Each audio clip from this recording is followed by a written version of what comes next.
Just a couple of weeks ago, I attended the launch of yet another entrant into the crossover SUV segment that is so hectic in the South African market at the moment. Accounting for something like 39% of all new car sales right now, you can understand why everybody wants a piece of this pie. Well, the Nissan Magnite. I did do a video at the launch. You've seen it already on Motor Matters. Well, now we've just had it on a week's test. You can see very neat front end, honeycomb kind of grille over here. Very bold, very interesting. Of course, you've got the skid plate effect down at the bottom, which every crossover SUV just has to have for the look. Very slim line headlights, daytime running lights, these boomerang shaped daytime running lights down at the bottom. And of course, only to be expected, the body cladding around the wheel arches and to an extent down across the bottom of the doors as well. There are two trim levels in the Magnite range. You get the Accenta and the Accenta Plus. This is the Accenta version, which means it has 16-inch mag wheels. You upgrade to 17s on the Accenta Plus. Neat touch over here, the name Nissan Magnite over there. Quite interesting, quite neat. Note, of course, on the side mirrors, the white trim on the side mirrors, and very resplendent in this dark metallic blue color with a contrasting white roof. You do have features on this car like keyless entry. Just push that little button to lock or unlock the doors. Very neat as well, and unlock like that. Let's look at the back seat while we're about it. And you take a look over here.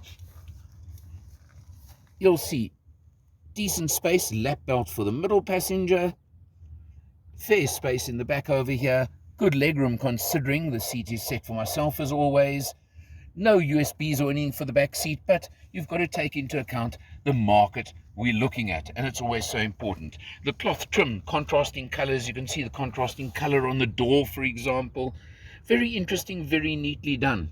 Or neat, I think that's the word I want to keep using over here. You come round to the back, and let's pop open the rear hatch to start with. You'll see a high loading shelf over here, a high rear shelf. It's in the interest of safety. A lot of the cars are using it now, but it is something to keep in mind if you're going to lift heavy items into the boot. Lift up the board, and you'll see we actually have a full-sized spare wheel. That's a good touch, and something that I miss so often in so many other cars these days. So well done on that one, Nissan, I can tell you that much. Otherwise, you've got luggage hooks over here in the boot area, and very importantly, the rear seats do fold 60-40, and there are ISOFIX fittings on the back seat. These are the important factors in this category, in this market, for the kind of buyer who wants this young family or something of that sort. So I do tend to stress items like that. Quite a nice spoiler over the rear window over here. You can see it's quite a big one. High level brake light over there. Wiper on the back. And a couple of other things to show you and point out quickly. You can see again the skid plate effect on the rear. Interesting, this time round the bumper is in silver and the skid plate in black, as opposed to the other way around on the front. Quite interesting that indeed. Now, what is really important on this car is look at that little badge over there that says turbo, and this one on the side that says CVT. Two very important points on this car. The CVT is not so uncommon, but out of the plethora of crossover SUVs that have been launched that are available right now, this is the baby that gives you a turbo, as opposed to all the opposition that are naturally aspirated engines and not turbos. You know, all the competitors, they all got 1.5 litre 4-cylinder nat-asp engines. This one's got a little 1 litre 3-cylinder turbo petrol. Puts out 74 kilowatts, 152 newton meters in CVT, and interestingly 160 in manual. Quite an interesting little fact that as well. So you're getting similar power, A little bit more torque because of the turbo, but very similar numbers on the kilowatts between the slightly bigger non-turbo versions and this one. Let's jump inside and look at some of the features.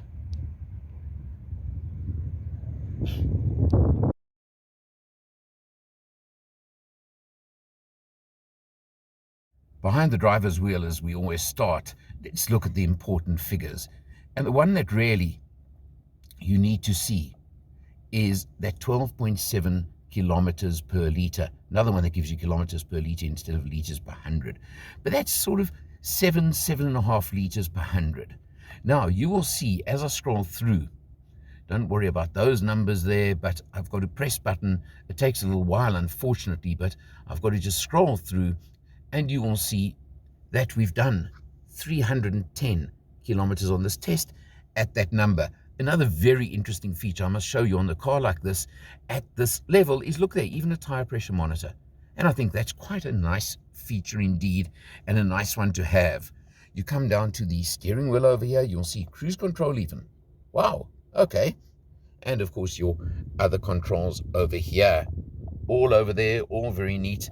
Another one to show you is on the driver's door over here. And we just do that quickly.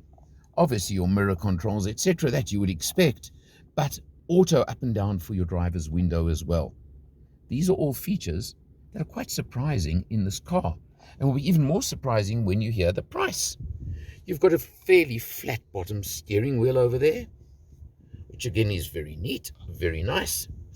You come across over here. Now let's look at the fascia and the dash. Your vents over here, unusual shape, but you've got plenty of aircon vents. Sort of bumps across. Yeah, it's plastic, we know that. But look at the contrasting color. Again, the creamy color across the center over here and around the center console in various places. Now these are features, again, you wouldn't necessarily expect in this market. Let's come to the center screen, of course, which again is such an important feature to everybody these days. Very neat, very simple, I suppose you could say. Reverse camera, aha, thank you for that one, with guidelines, etc. Yeah, we like that, of course. So that is an important one as well. Your buttons over here, your central door locking, which does lock on pull off. Good stuff again, Nissan. And you simply press over there, but you've got to remember to unlock there as well when you want to stop the car. Climate control, air conditioning. The features keep going, don't they? And then look here below. Even on Accenta level, you've got inductive charging for your cell phone. I'm mentioning lots of features that I would not always expect on a car at this level, shall I put it. The start button for the ignition, well, that's kind of standard these days. And then hidden down over here, it's pretty hidden and difficult to spot. You've got a USB and a 12 volt over there. Very neat, and works nicely if you're not using inductive charging, or if you're using Apple CarPlay, Android Auto, to plug in there and your phone still sits very comfortably on the inductive pad. So those are all really neat features. Your gear shift over here, well, it's an auto gear shift. What more can I say about it? Nothing much more. But it's the CVT. We'll talk about that more in a moment. And then you come over here, your cup holders, etc. Of course, Accenta Plus gives you a nice lidded compartment over here, a nice closed one with armrest. These are a couple of the extra features you get on Accenta Plus. Just coming back to the dashboard quickly, and I want to just bring the camera back to the dash. There's one thing I want to point out on the dashboard, and that is the fact that when I get the camera to just move, it's an interesting dash. Yes, it's configurable. You can change it all over the place. But it kind of reminds me of a 1990s computer game console, to be quite honest. Look at that in particular. It gives you all the information you want, but it's kind of a little bit, I have to use the word a little bit gaudy maybe. But it does the job, and it's there, and that's more important. But it's just something that did really strike me on this car. You look around, I mentioned the cloth seats. You've got the, what they term the tombstone effect on the front seats with the built-in headrests. etc. They can adjust height-wise, and you even get height adjustment on the driver's seat. Now, the CVT gearbox. Lots of people hate them. We all know that. The purists all hate them. I must say on this one, well, it's a decent CVT. I've got no complaints. But although this car's got the turbo engine, it's still not a car to rush. It gives you better acceleration away from a stop street, from a robot, anything of that sort, allowing for a tiny bit of turbo lag, but it's nothing terrible.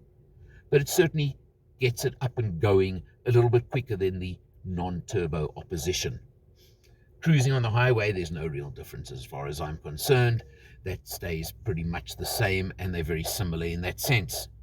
So again, it's give and take. It depends what you want. Noting the fact that against the opposition, fuel consumption is slightly higher in this car than some of its opposition, and that I know is purely because of using that turbo a little bit more. It is a typical result of that. CVT wise, well, as I said, I've got no complaints. It is what it is, and it's typical of this segment of the market, and it does the job really, really well in that sense. What you get with this car is you get 2 airbags as standard. You obviously get ABS and all those things. Those are all you would expect. You can switch off the traction control if you really want. And you get a 2-year, 30,000 kilometer service plan thrown into the deal as well. Of course, you get the Nissan 6-year, 150,000 kilometer warranty, which is a big point. This particular model, priced at 280,900 Rand. You can go up to 305 for the Accenta Plus version, which gives you, as I said, a few little extra toys and tweaks. But at this part of the market, I'm going to stick my neck out and say I would go with a more basic one. You really, if you want a luxury car, you buy a luxury car. This one's got all the features I would want anyway. A little armrest over here and bigger wheels, etc. To me would not make enough difference, but that's my opinion. Overall, this one is the odd one out in the segment, as I said in the start, because this is the turbo one as against all the other non-turbos. So, interesting choice. Do you want the extra little turbo acceleration and oomph on pull-off, or do you want the more relaxed? Pretty much all of them have CVT gearboxes, so there's no choice or change in that respect if you want auto. It's up to you. Check them all out before you make a buying decision. For Motor Matters, I'm Eleanor. See you next time.